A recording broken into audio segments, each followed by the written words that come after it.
राम राम हरि हरि, हरे कृष्ण कृष्ण कृष्ण हरे हरे। राम राम राम हरे हरे, हरे कृष्ण कृष्ण हरे हरे। हरे राम राम राम हरे हरे, हरे कृष्ण कृष्ण कृष्ण हरे हरे। हरे राम राम हरे हरे, हरे कृष्ण कृष्ण कृष्ण हरे हरे। हरे राम राम हरे हरे, हरे कृष्ण कृष्ण कृष्ण हरे हरे। हरे राम राम हरे हरे, हरे कृष्ण कृष्ण कृष्ण हरे हरे। हरे राम राम हरे हरे, हरे कृष्ण कृष्ण कृष्ण हरे हरे। हरे राम राम हरे हरे, हरे कृष्ण कृष्ण कृष्ण हरे हरे। हरे राम राम हरे हरे, हरे कृष्ण कृष्ण कृष्ण हरे हरे। हरे राम राम हरे हरे, हरे कृष्ण कृष्ण कृष्ण हरे हरे। हरे राम राम हरे हरे, हरे कृष्ण कृष्ण कृष्ण हरे हरे। हरे राम राम हरे हरे, हरे कृष्ण कृष्ण कृष्ण हरे हरे। पुंडलीकवरदेव हरे विठ्ठल, श्री ज्ञानदेव तुकाराम, पंढरीनाथ भगवान की जय। माऊली ज्ञानेश्वर महाराज की, जगद्गुरु संत तुकाराम महाराज की जय। शांती ब्रह्म एकनाथ महाराज की जय। सचितानंद श्रीपाद भगवान की जय, सचितानंद रामदास भगवान की जय। अवधूत चिंतनम श्री गुरुदेव दत्त गोपाल कृष्ण भगवान की जय। बोलो रे भाई सब संतन की जय। जैसे स्वप्ना माझी देखिले, ते स्वप्नच साच अपाहिजे, मग जेवून या पाहिजे तव काही नाही। तैसी हे जान माया, तू भ्रमत असे वाया, शस्त्रे हनतलिया छाया, जैसी अंगीन रूपी। का पूर्ण कुंभ उलंडला, तेथे बिंबाकार दिसे भ्रंशला, परी भानू नाही नासला तयासवे, ना तरी मठी आकाश जैसे, मठाकृती अवतरले असे, तो भंगली आपैसे स्वरूपची, तैसे शरीराच्या लोपी, सर्वता नाश नाही स्वरूपी, म्हणून ही निरोपी भ्रांती। बाप्पा ग्रंथराज ज्ञानेश्वरी, अध्याय क्रमांक 2, श्लोक क्रमांक 20-21 आणि ओवी क्रमांक 139 ते 143। आमचे दादा बाळासाहेब मारुती फापाळे यांच्या दहाव्याच्या निमित्ताने ज्ञानेश्वर महाराजांचा तुम्हा आपल्याला सर्वांना निरोप आहे। ज्यांनी प्रवचन ही सेवा अंमलात आणली जेव्हापासून दशक्रियेला, का कारण इथे आपल्याला एक विरक्ती निर्माण होते। जगताचं नश्वरत्व आपल्याला कळतं ना, त्यावेळेला नेमकं आपण काय केलं पाहिजे, त्याच्यासाठी हे आपल्याला मार्गदर्शन रूपी प्रवचन 725 वर्षापूर्वी ज्ञानेश्वर महाराजांनी संस्कृत भाषा जगाला कळत नव्हती म्हणून प्राकृतमध्ये म्हणजे मराठीमध्ये प्रकृतीला समजेल अशी प्राकृत भाषा निर्माण केली। परंतु तीही 725 वर्षापूर्वीची भाषा आज आपल्याला समजत नाही। त्याच्यासाठी आपण सार्थ ज्ञानेश्वरी माऊलीची साखरे बाबांनी अर्थ केलेला किंवा मामासाहेब दांडेकरांनी अर्थ केलेला वाचला तर आपल्या लक्षात येईल तर हे जे आपण या जगामध्ये जे वावरतोय ते जग कसं आहे, एक स्वप्नवत आहे, खरं नाही। किंवा हरण पळतात दुपारच्या भर उन्हाच्या टायमाला, कडक ऊन असल्यामुळे मृगजळ दिसतं, असं लांबून असं वाटतं नदी, आणि त्यांना तहान लागलेली म्हणून ते पळत असतात। त्यांना असं वाटतं लांबून पाणी दिसतंय, नदी दिसते, तिथे गेल्यानंतर पळतात अरे इथे तर पाणी नाही, कारण त्या प्रखर उन्हाच्या झळ्या असतात, त्या लांबून पाण्यासारख्या दिसतात।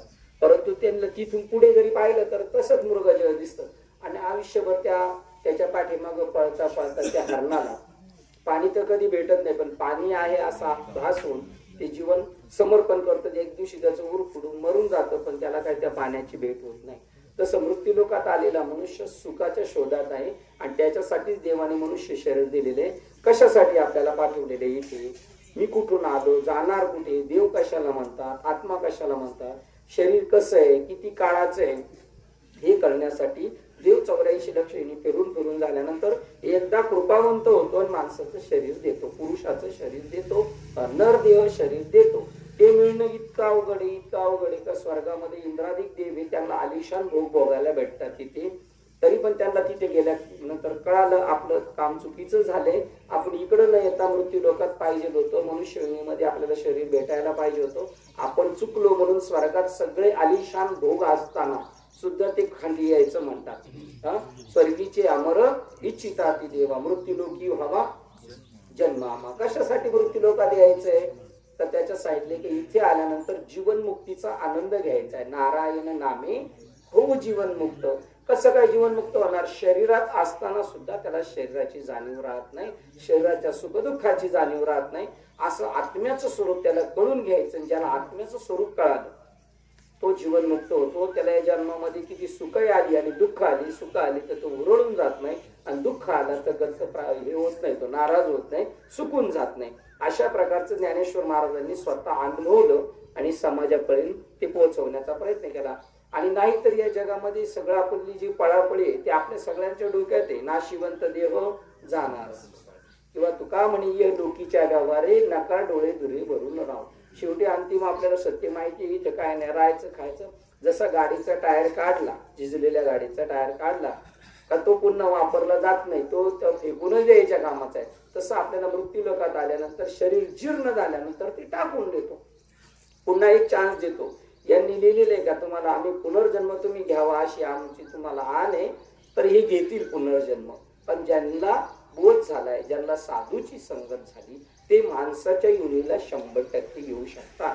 माणसाचा जन्म अचानक भेटत नाही, ठरून मिळत नाही, तर देवाची कृपा होते तेव्हाच भेटतो. आणि इथं आल्यानंतर खाल्लं पिल्लं मौज मजा केली, काय नाही मेलं म्हणजे गेलं असं ज्यांच्या डोक्यात आहे त्यांचा दाखला त्यांनी लिहून ठेवलाय. तुकाराम महाराजांनी 1000 रुपयाच्या स्टॅम्प पेपरवर सही करून देऊन देतात. म्हणतात मुलाची पाय पाळण्यात दिसतात, बाळाची पाय पाळण्यात दिसतात. तुमच्या कर्तृत्वावरून तुम्ही नंतर इथून मृत्यू लोकेतून गेले का खंती ते नाका करू होणे गाढव पुत्रा. काय त्यांनी आपलं सगळं जीवनपट पाहिला, यांचं जीवन कुठं चाललेलं आहे. बुडत्याचे पाय कुठे? डोळाकडे. तरायचा उपाय करायचा तर आपण बुडायचं करतोय. मनुष्य जन्माला आल्यानंतर पवित्र तुळशीची माळ घातलीच पाहिजे असं आपली भारतीय संस्कृती सांगते आणि आपल्याला त्याच्यासाठीच पाठवलेले. पण आपला भरोसा नाही. आणि त्याला कारण पण आहे, 2 कारण आहेत. कारण सांगणारे पण त्याच पद्धतीचे आणि ऐकणारे पण त्याच पद्धतीचे. पवित्र तुळशीची माळ ज्यांनी घातलेली आहे त्यांनी गुरुमंत्र घ्यायचा आहे. गुरुमंत्रातून कळलं जातं मी शरीर नाहीये, ना मी स्त्री आहे, ना मी पुरुष आहे, मी निखळ आत्मा आहे. ज्यावेळेला स्वामी विवेकानंद बाहेरच्या देशात गेले, त्यांना ज्यावेळेला प्रवचन करण्याचं व्याख्यान करण्याचा योग आला तेव्हा ते म्हणायचे उठा अमृताच्या पुत्रांनो, तुम्ही न मारणारे. आपण जसं लग्नाच्या अगोदर मुलाच्या पुढे चिरंजीव लिहितो आणि लग्न झालेल्याच्या पुढे श्रीमान किंवा श्रीमती लिहितो, तो जो स्त्री आहे किंवा तो चिरंजीव आहे तू कधीही न मारणार आहेस, अमर अजर असा आत्मा आहेस. हा बोध इथे आल्यानंतर झाला तर त्याचं जीवन सफल होतं. एरवी नाही झालं तर त्याला पुन्हा मृत्यू लोकात यावं लागतं. पण कोणत्या योनीला येईल हे सांगता येत नाही. कुत्रा, मांजर, गाढव, डुक्कर, झाडं, झुडपं, सर्प, वृक्षवेली या योनीला जाऊ शकतो. परंतु ज्याने साधू संतांच्या वाटचालीने जाण्याचा प्रयत्न केला परंतु त्याचं गंतव्य स्थान प्राप्त व्हायच्या अगोदरच त्याचा जीवनाचा अस्त झाला, त्याला पुन्हा माणसाचा जन्म मिळतो आणि तो येऊ शकतो. तसं साहेबांच्या बाबतीत, बाळासाहेबांच्या बाबतीत घडणार हा आमचा पूर्ण विश्वास आहे ज्ञानेश्वरीच्या आधारे. जसं आपण आता कल्याण मधून एसटीने बसलो, नाळे फाट्याला उतरायचे, पण माळशेज घाटामध्ये गाडी खराब झाली. तिकीट काढलं, कल्याणला बसलो, आळे फाट्यातून एसटी माळशेज घाटामध्ये खराब झाल्यानंतर आपण त्या गाडीतून उतरून दुसऱ्या गाड्यांना हात करत नाही आणि दुसऱ्या गाड्यांना आपण हात केलं तो गाडीवाला थांबवणार नाही, एसटीवाला.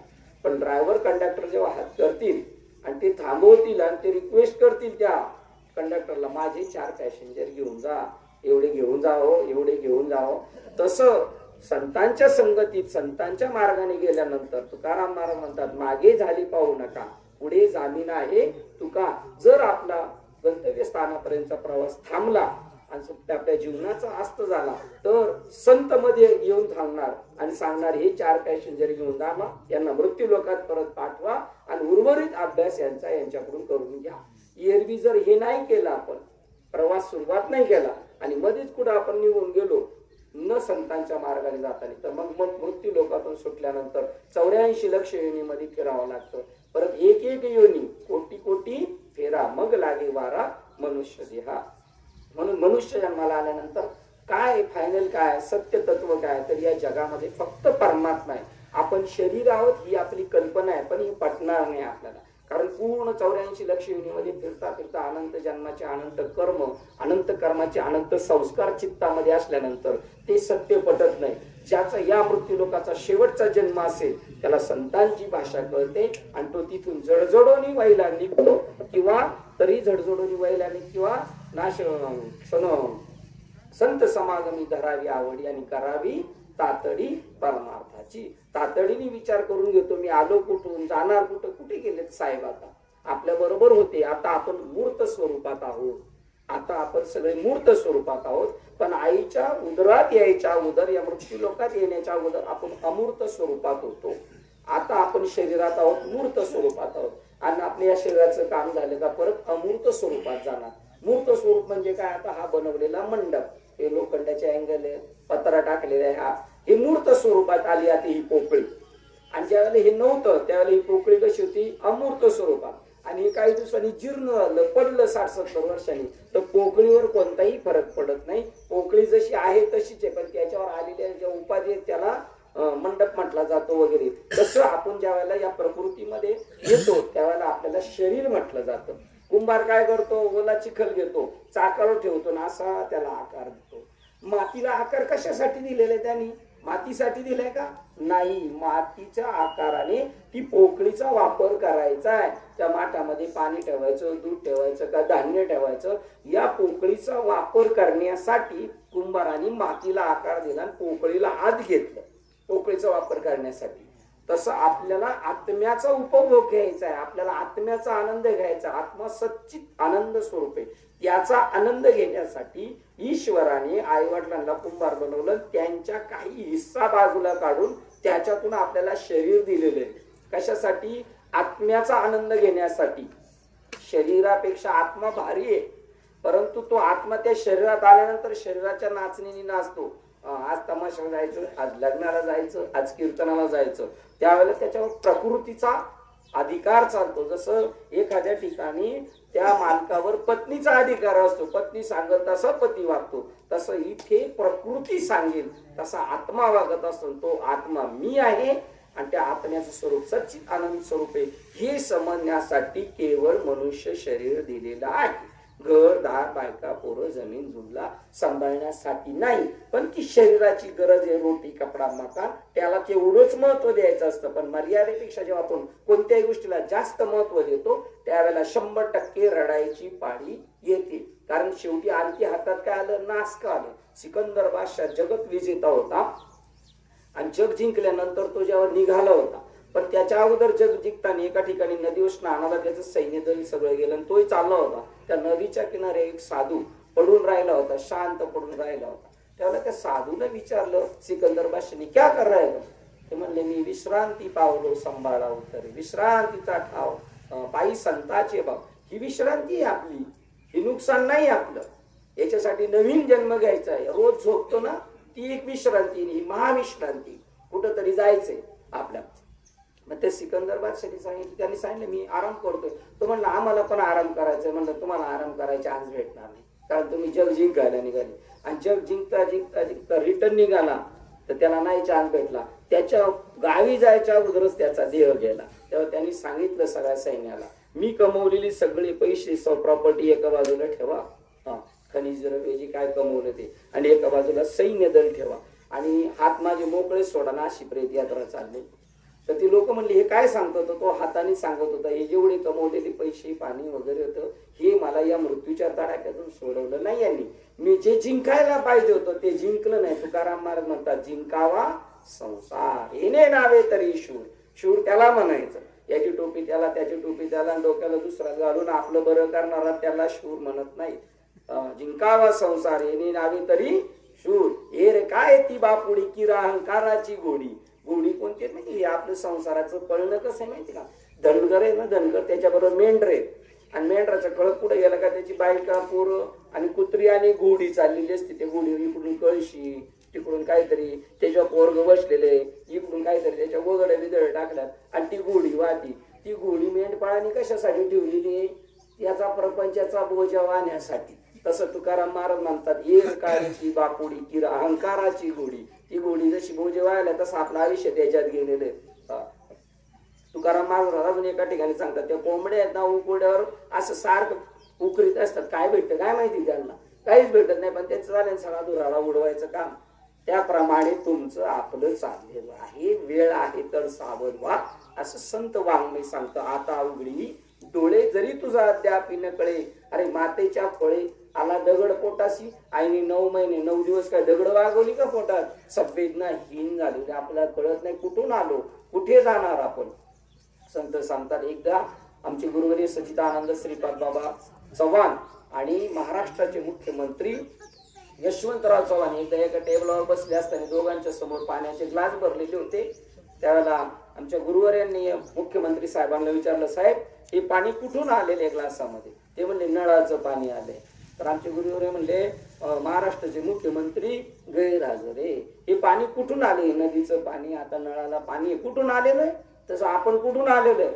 नळाचं पाणी कुठून आलं? समुद्राची वाफ झाली, वाफेचे ढग झाले, ढग तुमच्या इकडे फिरत फिरत आले, टक्कर झाली, पाऊस पडला, गटार गंगा नाले सगळ्या जमीन जुमला, सगळं सुपीक करत करत करत ती नदी पळती. कुठं पळती? आपलं पळणं त्या नदी सारखं गौर फट पळणं आहे आपलं. नदी कुठं पळती? समुद्राला मिळण्यासाठी पळते नदी. आपलं जीवन त्याच्यासाठी असावं. आपण जिथून आलो तिथं ते समुद्राचं पाणी पळत पळत पळत सगळ्यांचं हिरवगार गाव सगळी करून टवटवीत झाडं झुडपट करून ती तिकडं परत समुद्राला जाऊन मिळालं. तसं आपण आलो कुठून? बोधला महाराज म्हणतात, आला अशी कोठून या जासी कवने रे ठाया, हे घरदार तुझे नाही अवघी लटकीचं माया. त्याच्यासाठी जे पळापळी चालू आहे ना आपली, त्याच्यासाठी गावामध्ये जे नेते, गावामधले जे शुद्ध माणसे, त्यांनी पहिले समजून घ्यायचं असतं आणि मग गावाला शिकवायचं असतं. एक पुढारी आणि एक साधू गावात असेल कोण, तर तो जगाला दिशा देऊ शकतो. कारण पाटील जे करतो, मोरक्या जे करतो ते हे करत असतो. त्याला डोकं दिले देवानी इतरांपेक्षा, तर त्याने त्याचं नेतृत्व करावं. सरपंच, गावातले कार्यकर्ते, त्यांनी नुसती बुलेट गाडी घेऊन डुकडुक डुकडुक फिरण्यासाठी नसती. आपल्याला जे नॉलेज आहे ना, ते आपण आपल्या समाजापर्यंत पोहोचवायचं असतं. कारण प्रत्येकाचा स्थायी स्वभाव असा आहे, येथे वडील जे करती तया नाव धर्म ठेविती आणि येर त्या अनुष्ठिती सामान्य सकळ. आपण ती प्रक्रिया करायची असती. पाणी जसं आलं तिथून आणि त्या पाण्याला वाफ जाळत असती. समुद्राच्या आत अग्नी आहे वडवानळ नावाचा, तो 75% त्या पाण्याला खालून जातो आणि फक्त 25% सूर्याच्या तापेने त्याची वाफ होती आणि ते आपल्यासाठी येतं. तसं आपल्याकडे बाळासाहेब आले होते ना, आपण बी तसेच आलेलो आहे. काही कार्यासाठी आलेलो आहे, सुटण्यासाठी आलेलो आहे. पुन्हा मला यायचं नाही. ज्ञानदेवा चित्ती हरिपाठ नेमा, मागली या जन्मा मुक्त झालो. जसं अंत्यविधी झाल्यानंतर आपण त्या दिवशी त्या माणसाच्या झोपण्याच्या जागेवर पीठ झाकून ठेवतो. कशासाठी झाकून ठेवतो? मग मजा आहे का? आपलं कर्मकांड काय सांगतं? जन्माला आलेलं बाळ आहे ना, जन्माला आलेलं बाळ, त्याला पहिली ती सुईन धुवून काढ, ती धुवून. आता आल्याने एवढंच कर्म तुझं शिल्लक राहू दे, मागचं काय काळा बेरा असं ते सगळं धुवून टाकतो. आता तू सुटण्याचा प्रयत्न कर. त्याला पहिली आंघोळ घातली, तिथं जशी दिवाळीतली पहिली आंघोळ आहे तशी जन्माला आलो तेव्हा आपल्याला सगळ्यांना आंघोळ घातली. रक्ताने माखलेलो होतो, घाणीने माखलो होतो, तशा कर्माने नाचलेलो होतो आपण. तिथं आपल्याला दोन्हीकडे पाठवले. दुसऱ्या वेळेला परत लग्नात त्याला सावध केलं होतं. 4 तांबे धागा बांधून आतमध्ये पाठाव बसून त्याला आंघोळ घातली. त्याच्या चुलतीनी भाऊजाईनी, दादा आता चकाचक व्हायचं आणि परत यायचं नाही, अशी कर्म करून जायचंय. आता जरा तुम्ही सुज्ञ झालेत. परंतु आपण बेफाने, आपल्याला कळतच नाही हे कशासाठी चाललंय काय. आणि परत अंत्यविधीच्या वेळेला तिरडी बांधायच्या अगोदर धुवून धावून पाठवायचं साबण लावून चांगला. का तर इथलं काळ्या वेळ निघून जाऊ दे आणि याला पुन्हा ज्ञानदेवा चित्ती हरिपाठ नेमान, मागली या जन्मा मुक्त झालो. हा मुक्त झाला पाहिजे, या 84 चक्कर मधून सुटला पाहिजे. त्याच्यासाठी हे सगळ्या गोष्टी केलेल्या आहेत आपल्या साधू संतांनी. आणि म्हणून आपल्या गावात सत्ते चालू आहेत. मग आपल्या जाणत्या माणसाने जे करतो ते करत असतो. वडील जे करतात तीच मुलं करत असतात. त्यामुळे ज्ञानेश्वर महाराज सांगतात, आता आला तर आपला माणूस कुठे गेले नाही. आपण सगळे कर्म करून सुद्धा कोरे करकरीत आहोत. आपण सगळी कर्म करून. अर्जुनाला प्रश्न पडला होता, मी यांना मारलं तर मला पाप लागेल. या मृत्यूलोकात मनुष्य योनीला येऊन जो संतांच्या संगतीत जातो त्याला तिळभर सुद्धा पाप लागू शकत नाही. कारण ते म्हणतात, नाम संकीर्तन साधन पैसोपेन जळतील पापे. हो, त्या माणसाला पश्चाताप करण्याची पाळी येत नाही, प्रायश्चित्त भोगावं लागत नाही. तरी कीर्तनाचे नटनाचे जे नासिले व्यवसाय प्रायश्चित्ताचे, ज्याला संतांचा सहवास घडला त्याला प्रायश्चित्त करायची गरज नाही. कीर्तनाचे नटनाचे जे नासिले व्यवसाय प्रायश्चित्ताचे, जे नामच नाही पापाचे ऐसे गेले. पाप पुण्य चिटकू शकत नाही संतांच्या संगतीत आपण गेल्यानंतर. जसं काल्याला कोरं मडकं आहे तसंच मैतीला सुद्धा कोरं मडकंच आहे. हा माणूस आम्ही ज्याला आणले आज अग्निसंस्कार करायला, त्याच्या भोवती ते मडकं फिरवलं आणि फोडून टाकलं, ते कोरं मडकं होतं. हा जरी आला आणि याने जरी काय काय केलं असं तर यांनी काहीच नाही केलं. जसं कोरं मडकं आलं कोरं गेलं तसं संतांच्या संगतीत राहून यांनी कोणतंच कर्म नाही केलं. हा कोरा गेला म्हणून याला जन्म मृत्यू नाही. त्या दिवशी उलट आपण आठवायचं असतं, आले जन्माला आल्यानंतर जे केलं ते केलं त्यांनी करायला पाहिजे होतं. तू का म्हणे जन्मा आल्याचे सार्थक विठ्ठलची एक देखलिया. मग निघा पंढरपूरला गाड्याने जायचं आणि यायचं पांडुरंगाला बघून. गेले का आशा तृष्णा गेल्या, पांडुरंगाचं खरं स्वरूप कळालं, त्याही पांडुरंगाला बघून होणार नाही तळमळ. जेव्हा साधू संतांच्या संगतीत बसू तेव्हा झाडं झुडपं पांडुरंगे, आपल्या दरवाजातलं कुत्र पांडुरंगे, आपल्या घरात म्हैस जी दूध देती तो पांडुरंग आहे, आपल्या आजूबाजूचे सगळा समाज पांडुरंग. ही दृष्टी ज्या वेळी भरला घनदाट हरिदिशे त्यावेळेला माळ घातल्याचं फळ भेटणार. नाही तर हे कळालं नाही तर माळ घातल्यात मग त्या बैलांच्या गळ्याने जशा घुंगर माळा आहेत तशा त्यांच्यात आपल्या काडी मात्र बदल नाही. म्हणून जाणीव करून त्या बैलांच्या गळ्यात सुद्धा ती जी घुंगर माळा आहेत ना त्या सुद्धा वाघाच्या जनावराच्या तडाख्यातून सोडवतात त्यांना. जनावर बाहेर लांब बांधलेली असतात शेतात आणि आपण घरी असतो आणि जीवन झाल्यावर झोपाच्या वेळेला बाहेर आल्या बघितलं तर तिकडे खोळून खोळून खोळून आवाज होतोय. घरवालीला तर म्हणतो जाऊन येतो बरं का, काहीतरी जनावर आलेले दिसते, चित्र आलेले दिसते. तिथे गेलो ते तो हुसकून ती बैलाच्या गळ्याची घुंगरमाळ मजान खोळून खोळून आवाज येते म्हणून नाही. काळाच्या तडाख्यातून त्याला वाचा नाही ना तर ती घुंगरमाळ मालकाला संदेश पाठवती, मग धोक्यात ये धावून ये. जसं बाजी प्रभूंनी सांगितलं तर जोपर्यंत तोफेचा आवाज येत नाही तोपर्यंत एकाला सोडणार नाही. ती जाणीव करून देते. ती तर बैलाच्या गळ्यातली घुंगरमाळ जाणीव करून देते. आपली माळ जाणीव करून देईल का नाही तुळशीची, त्या तुळशीची माळेची नियोजन त्याच्यासाठी. मग त्या माणसाला पुन्हा जन्म मरण यावं लागत नाही, कर्म कमतर राहत नाही, तो धुतल्या तांदळासारखा निघून जातो. त्याच्यासाठी माणसाचा जन्म दिलेला आहे. आणि जर तो ज्याच्यासाठी दिला त्याच्यासाठी वापरला नाही तर देव एक एक अवयव काढून घेतो आणि नंतर पाठवून देतो. ज्या कंपनीमध्ये वॉचमॅनला कामासाठी ठेवले ते सारखं ड्युटीवर झोपते, त्याला जर साहेबांनी 2-4 वेळा तडाख्यात पाहिलं तर त्याला डिसमिसच करून टाकणार आहे. तसं आपल्याला डिसमिस करून टाकणार. कारण ज्याच्यासाठी पाठवलं दिले इंद्रिय हात पाय कान डोळे मुख बोलाया वचन जेणे तू जोडसी नारायण.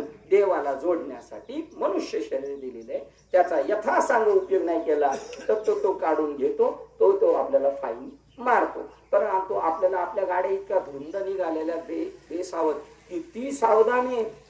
हे ड्रायव्हिंगचे नियम सुद्धा कोणासाठी, हेल्मेट घाला, सीटला बेल्ट दिला तो बेल्ट बांधून बसा, म्हणजे उद्या काही जरी झालं तर तुम्हाला त्रास नाही होणार. तशी पवित्र तुळशीची माळ आहे. संतांच्या संगती गेल्यानंतर मनाच्या मार्गाला गती भेटते आणि 11वा श्रीपती येणे पण तो परमात्मा आकळला जातो. तो आपल्या पाठीमागे जर आपण देवाला जर प्राप्त केलं तर तो आपल्या पाठीमागे लोंढा घोळतो. देव जसं कुत्रा तुमचा तुम्ही दरवाजात आल्यानंतर कू कू करत माग माग वळवळ करतो ना, तसं देव आपल्या पाठीमागे वळवळ करू शकतो. तेवढा अधिकार गमवावा लागतो आपल्याला. अर्जुनाला आणि यांना पांडवांना किती अडचण असली तर देव धावत यायचा लगेच. आणि यांच्या चर्चासत्र चालले आता याच्या काय या समस्येवर काय मात करायची, डोकी त्यांची गांगरून जायची. तेवढ्यात भगवान कृष्णाच्या रथाचा खुळून खुळून आवाज यायचा. जसं आपल्या प्रत्येकाच्या गाडीच्या फायरिंग वरूनच करता आले बरं का, शेट आले फायरिंग वरून, तसं भगवंताचा रथ आला. ते म्हणले आला कृष्ण बाबा आपल्याला सोडवायला. तेव्हा भीम म्हणायचं अर्धान या लोकच काय कळतं आम्ही संकटात आहे. अरे त्याला सगळं कळतं. सांगता तुम्हा हळू येते अंतर विश्वी विश्वंबर परिहारच न लगे. आपल्याला परिहार द्यावा लागतो. मगाच राहिलेला मुद्दा परत एक सांगतो. कोरं मडकं आलं कसं गेलं त्याच्यासाठी कोरं मडकं आणले. आता इथं नाही तुमचं गाव तसं हुशार आहे चांगले आहे. नाही तर आपण दशकरीला गेलो आमच्या विभागात असं एक मोठा लखोटा येतो लखोटा आणि त्याच्यात लिहिलेलं जातं बाबाची 25 एकर बागायत जमीन आहे, मुलाला शिकवलेले मुलगा डॉक्टर आहे, सुनबाई इंजिनियर आहे, जावं अमुक आहे तमुक आहे, मुंबईला फ्लॅट आहे इकडे फ्लॅट आहे. बाबाने एवढं कर्तृत्व केलं मग ते मडकं कोरं आणले. बाबा कोरा गेला का हे उचपत्या ह्या उचपत्या करून गेल्या त्याला परत यायला लागलं. पैसे जपून ठेवले, पैसे जपून, पण पोराला सांगायचा विसरला, तर मग नागोबा येऊन येतो, नागोबा तिथे रक्षण करायला. माझ्या पोरालाच भेटलं पाहिजे, तिसरा आला का फुचकारा मारी, तिसरा आला का फुचकारा मारी. पण पोराला कळत नाही, कपाटाच्या तिथं 1.5 लाखाचे 1.5 करोडचे सर्टिफिकेट ठेवलेले कपाटाची ते लपून. पण म्हाताराला सांगायला वेळ नाही भेटला. म्हातारा मी साप होऊन चाललंय कपाटा का पोरगा असताना घरात बसलेले निवांत, हे मी तिथं ठेवले सांगायला. पोरांनी साप पाहिलं म्हणते दांडकान रे दांडकान. कशासाठी? असे जन्म घ्यावा लागतात. ते येडे बाबळी आहेत ना, येडे बाबळी बांधावं, ते आपले नातेवाईक आहे. तुम्हाला कळत नाही, तू मुंबईला राहतो, तो शेजारी इकडे सरत चाललाय, इकडे सरत चाललाय, तू बघत नाही, ते पोरग बघत नाही, ते म्हातारा नाही, त्या म्हातारी परत येडी बाबळ होऊन ती बांधावं, याला सरूनच नाही द्यायचं. कारण अंतःकरणात जे राहत मरणी जयाचे आठवे, तेच ते गती पाहिजे. म्हणून मातेची स्मरावे सदा तुआ. सतत माझं स्मरण कर, म्हणजे मरणाच्या वेळेला मी आठवलं तर तू माझ्याकडे येशील, नाही तर असंच 84 लक्ष योनीमध्ये फिरत राहशील. आता जन्म मृत्यू कसे खोटे, जन्म खरा नाही, मृत्यू खरा नाही. जशी रस्सी पडलेली रात्रीच्या वेळेला, टांग्यावाला निघून गेला आणि रस्सी पडली, आणि नंतर जो आला ना ते थपकलं, कारण रस्सी अशी सापाच्या आकाराची पडलेली. याला वाटतं साप आहे, याला वाटतं साप आहे, पडली काय रस्सी. आता त्यांनी काठी आणली, मारायला सुरुवात केली, तरी तो तिथं काही साप कधी जन्माला आला नव्हता, काही राहिला नाही, आणि यांनी काठीने बडवला म्हणून तो मेला नाही. तसे तुम्ही आपण नाही जन्माला येत. तुकाराम महाराज म्हणतात रज्जू सर्पाकार भास येले जगदंबर. रश्शीवर जसा साप दिसतो तसं मला हे जग दिसतं. आपल्याला हे जग खरं दिसतंय, हे जग मिथ्या आहे, खोटे. अहो हरणं पळतील मृगजळाच्या पाठी, हे काही विशेष नाही. पण माणसं पळायला लागली, त्यांना बुद्धी देऊन देऊ म्हणतो. काय उपयोग केला रे? बुद्धीचे वैभव अन्य नाही तुझे. डोकं चालवा, डोकं त्याच्यासाठी चालवा, सुटण्यासाठी चालवायचे, बुजण्यासाठी नाही. मग जन्म मृत्यू कशी खोटे, हे दुसऱ्या अध्यायात अर्जुनाला देव सांगतात. अर्जुन म्हणतो पहिल्या अध्यायात मी लढाई करणार नाही, धनुष्यबाण टाकून दिलं, मी लढाई करणार नाही, मला पाप लागेल. त्याचं उत्तर देतोय देव, आत्मा कधी नाश पावत नाही, आत्म्याचा कधी जन्म होत नाही, आणि आत्मा कधी मरत नाही. ते मडकं फोडलं तर मातीचं काय नुकसान झालं? मैतीला आणलं मडकं फोडलं, मातीचं काय नुकसान झालं? फक्त मडक्याचा काय झाला? आकारच नाश पावला, पण मातीचं नुकसान झालं? माठाच्या आतल्या पोकळीचं नुकसान झालं नाही. जशी पोकळी सेफ आहे तशीच आहे, माती सुद्धा मातीच आहे, फक्त आकार फक्त नाश पावला. तसा तुमचा आपला फक्त आकार जन्माला येतो आणि आकार नाश पावतो, पण सोन्याचा नाश नाही होत. सोनं मोड, अंगठ्या मोडल्या, अंगठ्या मोडल्या म्हणजे सोन्याचं काही नुकसान झालं का? जर अंगठी मोडली आणि तुमचं तुम्हाला वाटते नुकसान झालं, तर सोनार येडा म्हटला पाहिजे तुमचे मोडलेले घेतो इथे. कारण तो त्याच्याकडे काय पाहतो? सोनं म्हणून पाहतो, आकार म्हणून नाही पाहत. आकार कशाला आलेला आहे? सोन्यालाच आकार दिलाय. कशासाठी? तुम्हाला आवडतंय म्हणून. तसं तुम्हाला हा आकार दिलाय, तुम्हाला आवडतंय म्हणून देवाने दिलेला आहे. जा आनंद घे. आता आनंद घ्यायच्या ऐवजी रडत बसलेले, डोकं धरून बसले, आता काय करावं, आता काय करावं? अरे बाबा, त्याच्यासाठी नाही मिळालेला, आनंद घेण्यासाठी तुम्ही मागितलं म्हणून तुम्हाला दिलेले आपल्याला देवाने, तर त्याचा उपयोग करून घ्यायचा.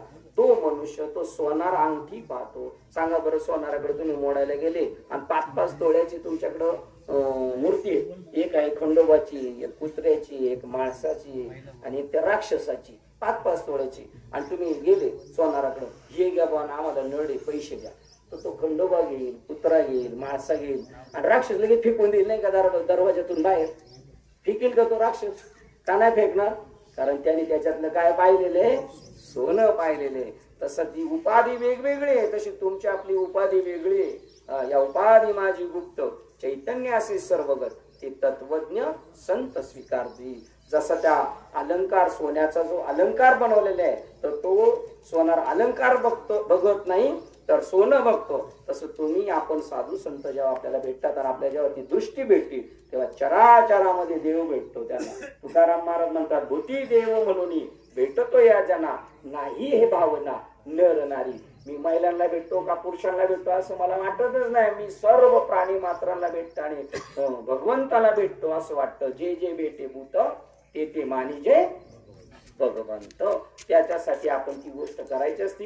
दुसऱ्या अध्यायातला 20 आणि 21 नंबरच्या श्लोकच्या खाली ओळी सांगतात की बघा, जैसा स्वप्ना माझी देखीजे, ते स्वप्नच साच आपायजे, मग जेवून पाहिजे तव काही नाही. स्वप्नामध्ये आपण राजा होतो किंवा स्वप्नात कधी भिकारी होतो. पण जाग झाल्यावर कळतं ना, छे स्वप्न. एखाद्याला जर स्वप्न पडलं, अरे रात्री त्याची मी अंतिम यात्रा पाहिली, अंत यात्रा पाहिली, तर घरातले म्हणणार अरे उलट चांगलं झालं, त्याचं आयुष्य वाढलं. ते स्वप्न आहे, तो खरा आहे, व्यवस्थित आहे, फोनवर बोलतो चांगला. तसं स्वप्नामधल्या गोष्टी जशा खोट्या आहेत, तशी आता आपण सगळे स्वप्नात आहोत अशी ज्ञानेश्वरी सांगते. आता आपण जागे नाही, आपण सगळे झोपलेले. सकाळी 8:30 वाजले तरी आपण झोपलेलो आहोत. दिसतो एकमेकाला, टळटळ पाहतो तरी झोपलेले आहोत. कारण कधी म्हणतात झोपलं, साधू संत झोपलेलं कशाला म्हणतात?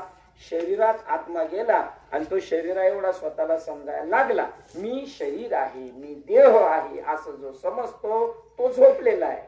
आणि मी चैतन्य आहे, मी वासुदेव तत्वता कळो येईल विचारिता, मी ब्रह्म आहे, मी चैतन्य आहे, मी परमात्मा आहे असं ज्याला कळलंय तो जागा आहे.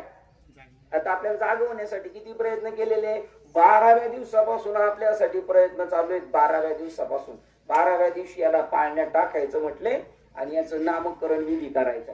तेव्हा तोपर्यंत नामकरण विधी नाही केला, पण तोपर्यंत मावशी, आत्या, काकी, मामी एकत्र येतात आणि ह्या पाळण्यात त्याच्या ठेवतात, परत तिकडे देतात. इकडून मामी, तिकडून आत्या, हा घ्या राम, हा घ्या कृष्ण, हा घ्या दत्त, हा घ्या गोविंद, हा घ्या गोपाळ. म्हणजे हा माणूस नाही हा देवी, हा माणूस नाही हा देवी. पण तेवढं ध्यानात आहे का आपल्या? काय आपल्या आपलं मजा म्हणून चालेल, सगळ्या गोष्टी करायच्या म्हणून, चला करायच्या म्हणून करायच्या, कशासाठी करायच्या काही त्याची खबर बात नाही. तो ज्याला समजेल मी देव आहे आणि याच्यासाठी खटपट करायची असती, जो याच्यासाठी खटपट करतो मी कोण आहे, कुठून आलो, कशासाठी आलो, आपुल्या हिता जो असे जागता, त्याची आई धन्य, त्याचा बाप धन्य. आणि जे झोपलेले त्याचा बाप बी तसाच आहे, त्याची आई बी तशीच आहे त्याच्यासारखी. कारण ते झोपलेले ते झोपलेले. आपल्या आई वडिलांना कमीपणा नाही व्हावा, त्यांचं नाव लौकिक व्हावं, त्याच्यासाठी आपण जागृत व्हायचं आणि दुसऱ्याला जागवायचं. जैसा स्वप्ना माझी देखजे, ते स्वप्नाची साथ पाहिजे, मग जेवण या पाहिजे तर काहीच नाही. स्वप्नामध्ये एकदा जनक राजाला स्वप्न पडलं होतं. स्वप्नामध्ये भिकारी झाला राजा आणि एका मंदिराच्या बाहेर भीक मागायला बसला होता. आणि एक सावकार आला, लाडू वाटत होता सगळ्यांना लाडू, आणि मला द्या भिकाऱ्याच्या लाईनला हाबी होता. आणि याच्या जवळ आल्याने लाडू संपले आणि ते ओरडत म्हणलं मला द्या, मला द्या, मला द्या, मोठमोठ्याने ओरडायला लागलं. झोपलाय कुठं? राज दरबारामध्ये, राजामध्ये, महालमध्ये झोपलेले आणि मोठ्याने ओरडायला लागला. त्यामुळे मग तिकडून पळत आले सैनिक. म्हणले काय झालं, काय झालं, बघूया म्हणले काय झालं. त्यावेळेला ते पळत आले तिकडनं. तर राजाला विचारलं काय झालं? मग राजा गादीवर उठून बघतो, अरे आपण तर झोपलेले. मग त्या सैनिकांना सांगितलं काय नाही जावा तुम्ही म्हणले. पण त्याला तो प्रश्न सतावत राहिला. मग एका साधूला त्याने बोलवून घेतलं दरबारात. म्हणलं मी रात्री भीक मागत होतो, तो जनक खरा आहे स्वप्नामधला का आता राजगादीवर बसलेला जनक खरा आहे? ते म्हणजे दोघे खोटे. ते जसं स्वप्न आहे ना, ते रात्रीचं क्षणिक स्वप्न होतं आणि आता जे गादीवर बसले ना ते दीर्घ स्वप्न आहे. 50 वर्षाचं, 60 वर्षाचं, 70, लेखली 100 ते स्वप्न आहे. हे क्षणिक होतं, एका दिवसाचं, एका तासाचं, 10 मिनिटाचं होतं. आणि हे किती 60 वर्षाचं, 70 वर्षाचं, हेही स्वप्न आहे. भीक मागत होता हेही स्वप्न आहे. आणि राजा आहे हे बी स्वप्न आहे. तसे आपण कोण आहोत हे विसरून गेलेले, कारण आपण सगळे झोपेत आहोत, अज्ञानाच्या झोपेमध्ये झोपलेले आहोत. आणि आपल्याला नाव ठेवलेले. आपल्या गाड्या चोरी गेल्या ना, गाड्या चोरी, त्याच्यातून आपली देवाची भेट होऊ शकते का? ह्या दृष्टांतातून गाड्या कशा भेटतात तशा आपली देवाची भेट कशी होईल हे सांगतो आपल्याला. गाड्या चोरी गेल्या तर आरटीओच्या नंबरवरती लिहिलेला असतो, नंबर पत्र्यावर मोठ्या अक्षरात, त्याच्यावर आपली गाडी भेटते का? चोरणारा इतका हुशार असतो, तो नंबर फोडून दुसरा टाकतो. मग आतमध्ये चॅशीवर एक नंबर असतो कंपनीने टाकलेला, तो असा छापीला असतो, ठसा असतो, ज्ञानदेव नाम रामकृष्ण ठसा तेने दश दिशा आत्माराम. मग ती 84 नंबर पाहिल्यानंतर कळतं ही गाडी चोरीची, हा नंबर आणि हा नंबर मॅच होत नाही, ही त्या मालकाची याने चोरून आणलेली आहे, त्या नंबरवर शोधली जाते. तसं आपलं ओरिजिनल नाव आहे ना, हे आरटीओने नंबर दिलेले. मला हांडे, फापाळे, डोंगरे, पानसरे हे नंबर कोणी दिलेले? आरटीओने नंबर दिलेले आहेत आपल्याला. आपलं ओरिजिनल नाव देव आहे. देव हे लग्नाच्या वेळेला पण सांगितलं, पाळण्यात बारशाला घातलं तेव्हा सांगितलं, लग्नाच्या वेळेला सांगितलं. लग्नाच्या वेळेला नवरदेव मिरवत असताना मंदिर आलं आडवं, त्या मंदिरात दर्शनाला जातो. दर्शनाला जाताना चप्पल घालून आतमध्ये जातो नवरदेव का? त्या दिवशी तो माणूस नाही, तो देव आहे, त्याची ती पत्नी आहे, ती लक्ष्मी आहे, ही बी जाणीव करून दिली. पण आपण आपलं पळापळीमध्ये सगळं विसरून गेलेलो आहे. ज्याच्यासाठी आलो ते कामच राहून गेलं आपलं. ज्या कामासाठी आलो ते काम राहून गेलं. संतांनी ते काम एवढ्या तीव्रतेने केलं, एवढ्या तीव्रतेने ते समस्या सांगत बसले नाही. ज्ञानेश्वर महाराजांच्या जीवनात किती समस्या आहे, पण समस्या सांगत नाही बसले. त्याच्यावर मात केलं आणि स्वतः सुखी झाले आणि अख्खं जग सुखी करून म्हटले, अवघाची संसार सुखाचा करीन आणि आनंदे भरीन. तिने लोक अख्ख्या जगामध्ये दुःख आहे ते म्हणतात, पण मी आनंदाची रेलचेल करीन. एवढं सामर्थ्य आलं कशामध्ये? कोण होतं त्यांच्या मागे? गाव होतं, पाहुणे होते, कोण होते? संन्यासाची काठी म्हणून समाजाने आवेरलं होतं. मग प्रतिज्ञा कशाच्या जोरावर केली? संतांची संगत घडली, गहिनीनाथांची संगत घडली निवृत्ती दादाला. आणि तिथून जो बोध भेटला, जो प्रसाद भेटला, जो गुरुमंत्र भेटला, तो ज्ञानेश्वर महाराजांना भेटला आणि त्याच्या योगाने त्यांचं कल्याण झालं.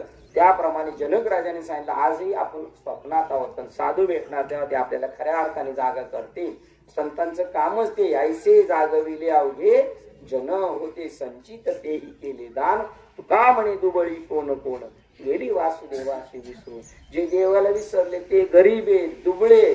ते किती पैशावाले असले तरी ते दुबळे आहेत. आणि तुकाराम महाराजांकडे काहीच नाही, तरी सेवेसाठी निवडलेला अभंग श्रीमंत संत तुकाराम महाराजांचा 4 चरणाचा.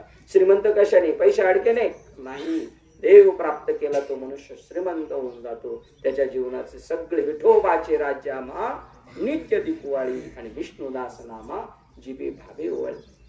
तुमच्या मंदिराच्या तिथं उभं होतो, इकडून गरुड आणि तिकडून हनुमंत, अशी सारखे देवाला सन्मुख आहे. तिथं येऊन यांना काही काम नाहीत काय? मग ते म्हणतात देवा काही काम असलं तर सांगा, लगेच पळतो. येऊन यांना पाणी भरायचं नाही का काय? यांना हेटाळणी वगैरे पेरण्या बिरण्या काहीच नाही. सारखे 24 तास असेच आहेत. रात्रीची झोपायला जातात घरी.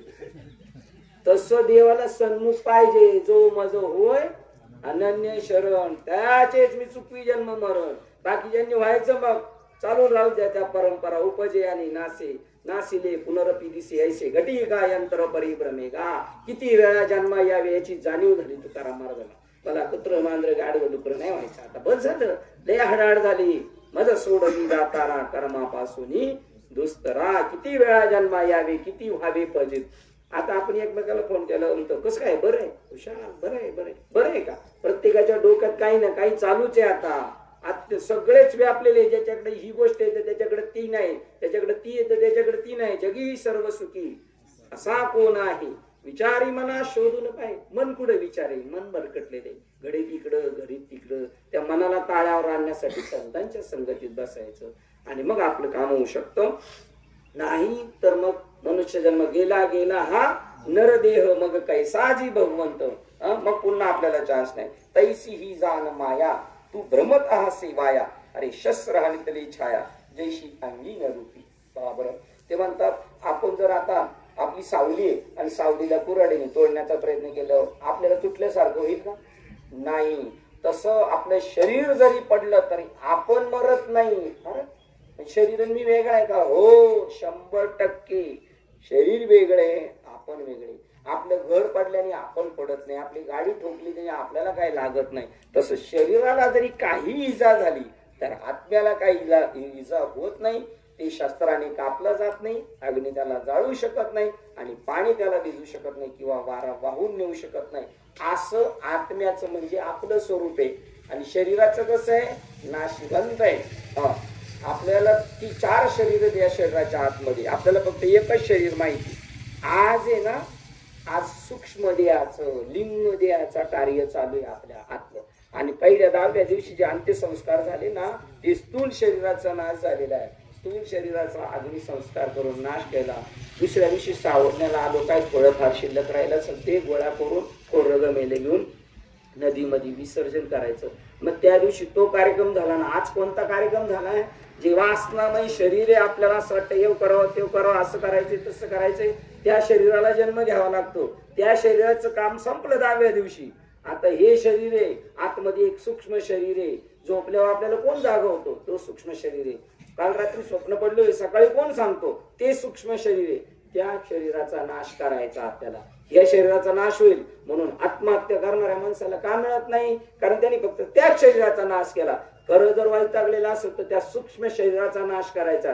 त्याचा 10वा आहे, त्याचा 13वा आहे, त्याचं वर्ष श्राद्ध आहे, त्याचे 5.5 महिने, त्या सूक्ष्म शरीराचा नाश करायचा. दरवर्षीचे पित्र त्याच्यासाठी आमच्या बापाने स्वतःच्या सूक्ष्म शरीराचा नाश केला नाही. पोराला कर्जबाजारी करून गेलेला आहे म्हणून पोराला ही फेड करावं लागते. दरवर्षी हप्ते द्यायचे सावकाराला. पित्र घालतो, 5-25 लोकांना जेवायला घालतो, ब्राह्मणाला दक्षिणा देतो, एखाद्या गरीबाला वस्त्रदान करतो. म्हणजे माझ्या बापाला पुढच्या वर्गात ढकला, 84 लक्षणीमध्ये ढकलला.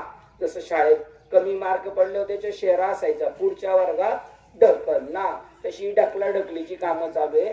पण ज्याच्यामध्ये बळ आहे, ज्याच्याकडे पुरुषार्थ सिद्ध करायची ताकद आहे, त्याने याच धन्य तुकोबा समर्थ जेने केला हा. मी असं ठरवायचं, मी याच देहाने याच डोळ्यांनी मुक्त होईल आणि मी एकटा मुक्त झालो तर माझ्या गावाला सोडवी. ही खरी भक्त. कीर्तनकाराचं नाव लिहिलं आपण, गावात कीर्तन आहे. आज आमच्या गावात यांचं कीर्तन आहे, खाली त्यांच्या गावाचं नाव लिहिले का. महाराज स्वतः तो सुटलेत पण गावाला बी सोडवलं बरं का, म्हणून गावाचं नाव आहे. ते भूषण नाहीये, त्याच्यातून ते सुटतील, गावाला सोडवतील. हो. आणि 84 लक्षणीमध्ये आजीबा पंजोबा गेले, त्यांना पण सोडवणार. ज्ञानदेव सांग झाला हरिपाठ. पूर्वजा वैकुंठ मार्ग सोपा. पूर्वजांना वैकुंठाचा मार्ग सोपा करू शकतो एवढी ताकद मनुष्य शरीरामध्ये आहे. पण आपण मायेच्या नादी लागून पळत बसलेलो आहे. घरदार बायका पोरं ही सगळी माया आहे. माया तिला म्हणतात जी खरी नाही पण पळवते. धन दारा पुत्र जन बंधू स्वयरे विषून सर्व मिथ्या हे जाणून शरण रिगा देवासी. हे ज्याच्यामध्ये वावरतो ते खरं नाही, पण जे खरं आहे त्याच्याकडे आपली दृष्टी नाही. म्हणून आपल्या गावच्या म्हणी आहेत, दिसतं तसं नसतं म्हणून हे जग फसतं. हे जे दिसतं हे खरं नाही आणि जे दिसत नाही ते खरं आहे. ते संतांनी प्राप्त केलं. ते म्हणजे सत्य तू सत्य तू सत्य तू विठ्ठला कागा हा दाविला जगदा करू. म्हणून तू ह्या मायेच्या मागे अर्जुना पडू नकोस. यांना मारलं भीष्माचार्याला, द्रोणाचार्याला, दुर्योधनाला तरी तुला पाप लागणार नाही. हा बुद्धिबळाच्या खेळासारखा खेळ आहे. बुद्धिबळाच्या खेळात काळ्या सोंगट्या आहेत आणि पांढऱ्या सोंगट्या आहेत. इकडचा वजीर मेला तरी तो मरत नाही आणि तिकडचा राजा मेला तरी मरत नाही. हे सगळे संध्याकाळी काम खेळून झालं डब्यात एकत्र नांदायला जातात. ते फक्त तुम्हाला नादी लावण्यासाठी. तसं आपल्याला नादी लावण्यासाठी ही गोष्ट आहे. तू नादी लागू नकोस. आपण जसं पोरांना म्हणतो वाईट माणसाच्या नादी लागू नकोस, त्या खाणाऱ्या पिणाऱ्याच्या नादी लागू नको, जुगाऱ्याच्या नादी लागू नको. तसे संत म्हणतात या संसारी लोकांच्या साधकाने नादी लागू नकोस. यांच्या नादी लागला का हे दारुडे बनवतील, जुगारी बनवतील. तसे संसारिकाच्या नादी लागला का पुरा संसारिक बनशील. म्हणून तू संतांची संगत कर. संतांची संगती मनोमार्ग गती आकळावा श्रीपती येणे पंथी.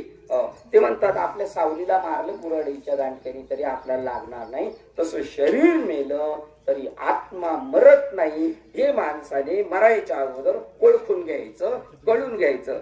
नाही जर कळून घेतलं तर त्याचा जन्म वाया गेला. दुसरं उदाहरण सांगतात, सावलीला मारलं, शरीराला मारलं. सावलीला मारलं तर आपल्याला लागत नाही, तसं शरीराला लागलं, शरीर जरी गेलं तर आत्मा नाश पावत नाही. हे एक उदाहरण दिलं. आता दुसरं उदाहरण देतात, का पूर्ण कुंभ उलंडला ते तर बिंबाकार दिसे भंशला परी भानू नाही नासला तयासवे. आता या उन्हामध्ये 10 माठ भरून ठेवले पाण्याने आणि 10 माठामध्ये सूर्य 10 पडलेले दिसतात. आणि सूर्य किती आहे? 1. आणि माठात किती दिसतात? 10. बरं, माठातला माठ फोडला का सूर्य फुटला का? नाही. सूर्य कुठे आहे? ते फरलंगाच्या अंतरावर आहे. त्याचा याचा काही संबंध नाही. तसा आत्म्याचा आणि शरीराचा काडी मात्र संबंध नाहीये. पण मिळालेल्या गोष्टीचं सोनं करून घ्यायचं हे कळून घेणं याचं नाव परमार्थ. आत्मा काही करीत नाही आणि शरीर केल्यासारखं मात्र दिसतं. त्याप्रमाणे जरी ते मडकी फुटली आणि 10च्या 10 सूर्य नाश पावलेले दिसले तर वरचा सूर्य आबाधित आहे, त्याचं काही नुकसान होत नाही. तसं आपले आजोबा गेले, पंजोबा गेले, कोणी गेलं तरी कोणी जात नाही, येत नाही. ते आहे तिथंच आहे. फक्त आपल्या बरोबर काही काळासाठी आले होते, त्यांनी त्यांचं काम केलं आणि काम संपल्यानंतर ज्यांनी त्यांनी जायचं असतं. दुसरं उदाहरण देतात, ना तरी मठी आकाश. तिसरं उदाहरण देतात आणि 2 मिनिटात थांबवतो. ना तरी मठी आकाश जैसा मठाकृती अवतरले असे तो भंगली आपैसे स्वरूपची. काड्याचं मडकं किंवा मैतीचं मडकं 3 वेळा फिरून फिरून आपण फोडून टाकतो. मग जरी ते मडकं फुटलं तर मडक्यातला आकाश काय फुटत नाही, आकाश आहे तसंच आहे. आकाशाचा वापर करण्यासाठी माठ येतात, तसं आत्म्याचा वापर करण्यासाठी शरीर दिलेले आहे. आकाश जसं कशाने लिप्त होत नाही, आकाशाला कलर मारायचं म्हणलं लागू शकत नाही, आकाशाला पेटवायचं म्हणलं पेटवू शकत नाही, आकाशाचे तुकडे करायचं म्हणलं तर होऊ शकत नाही. तसं आपण आहोत. त्याचं नाव सच्चित आनंद. उलट तलवारीचे वार करणाराचे बाहू दुखून येतील पण एक तुकडा पडणार नाही. तसा आपल्या केव्हाही नाश होत नाही आत्म्याचा, म्हणून त्याचं नाव चिरंजीव. आणि तो तू आहेस हे ओळखण्यासाठी फक्त माणसाची योनी, कारण कुत्र्या मांजर गाढवांना बुद्धी दिलेली नाही, त्यामुळे ते त्याचा वापर करू शकत नाही. आणि तिसरं उदाहरण शेवटी फायनल सांगतात, तैसा शरीराच्या लोपी. बाळासाहेब गेले, आकार गेलेला आहे त्यांचा, सोन्याचा नाश नाही झाला, पण हे पटणार नाही, कारण आपण विवेक नाही आपल्याकडे. आपण संतांच्या संगतीत बसतो, तुम्हाला हे पटणार नाही. तुम्हाला काय म्हणावं या महाराजाला, सगळं आमच्यातला माणूस गेलेला आहे. हा, तर ते आपल्याला विवेक जेव्हा निर्माण होईल, संत तेथे विवेक असण्याची गा. तैसे शरीराच्या लोपी सर्वता नाशू नाही स्वरूपी. शरीर जरी नाश पावलं तर आपला नाश होत नाही, आत्म्याचा नाश होत नाही. आत्मा आणि शरीर वेगळं आहे. शरीर माझे पण मी शरीरापासून वेगळा आहे. मी दिसतो एवढा आहे का 3.5 हाताच्या शरीराचा? नाही, मी आकाश एवढा आहे. याच्या आतली पोकळी, बाहेरची पोकळी, रस्त्यावरची पोकळी, 3 पोकळ्या आहेत का? नाही, पोकळी एकच आहे. पण उपाधीमुळे वेगवेगळे मंडप मध्ये बसलो, हे ओपन याच्यामध्ये बसलेले, ते मंडप मध्ये बसले, हे वेगळं जरी दिसलं तरी वेगळं नाही. तैसे शरीराच्या लोपी. मग आपण केवढे आहोत? आपण 3.5 हाताच्या शरीर एवढे नाही, तर आपण केवढे? अणुरेणूनी तोकडा तुका आकाश एवढा. तुकाराम महाराज एकटे आकाश एवढे, तर आपण पण तसेच आहोत. म्हणून त्यांनी आपल्याला ते सांगून गेले, तुम्ही तसे, तुम्ही ते गणित सोडून तुमचं काम करून घ्या. तैसे शरीराच्या लोपी सर्वता नाशू नाही स्वरूपी, म्हणून तू ही निरोपी भ्रांती. बाप्पा, या भ्रमाच्या मागे लागू नको, हे मृगजळ याच्या नादी लागू नको. मनुष्य जन्माची इति कर्तव्यता. तुळशीची माळ घातल्याशिवाय जगायचं नाही, तुळशीची माळ घातल्याशिवाय मरायचं नाही. आणि जर तसेच गेले तर तिरडीवर बांधल्यानंतर तोंडात तुळशीचा पाला, मंजुळाची माळ घातल्याशिवाय आपल्याला दहन विधी आपला होणार नाही. आपण मेल्या मूर्तीवर घालण्यापेक्षा जिवंतपणे जोपर्यंत शरीर आहे तेच तर करून घ्यायचं. याच देही याच डोळा बघू आम्ही मुक्तीचा सोहळा. असो, माझे दादा बाळासाहेब मारुती खापाळे त्यांच्या संगतीत होतो. मी लहान होतो तेव्हा ते मला मार्गदर्शन करायचे. त्यांच्या योगाने इथपर्यंत येण्याचा योग आला. त्यांच्या पत्नी महान साध्वी आहेत, प्रतिभाताई खापाळे, उत्कृष्ट कीर्तन प्रवचन करतात. त्यांची संगत करा, त्यांच्याकडून तुम्ही जाणून घ्या. त्यांना उभारायला जे माहिती झाले, ज्ञानेश्वर महाराजांना जे तत्व माहिती झाले ते त्यांना माहीत झालेले. त्यांच्या संगतीत राहून तुमच्या जीवनाचा बेडा पार करून घ्या. त्यांचं जीवन त्यांनी सफल केलं आणि त्यांच्या पतीचं जीवन सुद्धा त्यांनी सफल केलेलं आहे. त्यांनाही मोक्ष आणि तेही मुक्तीला जाणार हे 100% अशी ज्ञानेश्वरी तुकाराम महाराजांचा गाथा, एकनाथ महाराजांचं भागवत सांगतो. हे बोललेले प्रत्येक शब्द मी बोललेलं तसेच्या तसे खरे, त्याच्यामध्ये कोणत्याही प्रकारचा फापट पसारा नाही. आणि झालेली सेवा प्रदेश सद्गुरू सच्चिदानंद श्रीपाद बाबा, रामदास बाबा, तसेच माझे इंदे मामा, तसेच बाळासाहेब खापाळे.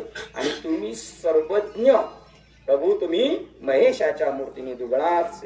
बघा, आता स्मशानात आले म्हणजे 100% तुम्ही शंकरच आहे. शंकर कुठे राहतात? स्मशानात. प्रभू, तुम्ही महेशाच्या मूर्तीने दुबळा अर्चित असे भक्ती, म्हणून बोल गंगावती स्वीकार का. ज्ञानेश्वर महाराज म्हणतात ही माणसं नाहीत, हे भगवान शंकर आहे, म्हणून तुमच्या चरणावर हे सुपूर्द करतो. झालेलं प्रवचन पृथ्वी पुष्प तुम्हा सर्वज्ञांच्या चरणावर सुपूर्द करतो आणि झालेली सेवा उद्या इथेच थांबवतो. पुंडलिक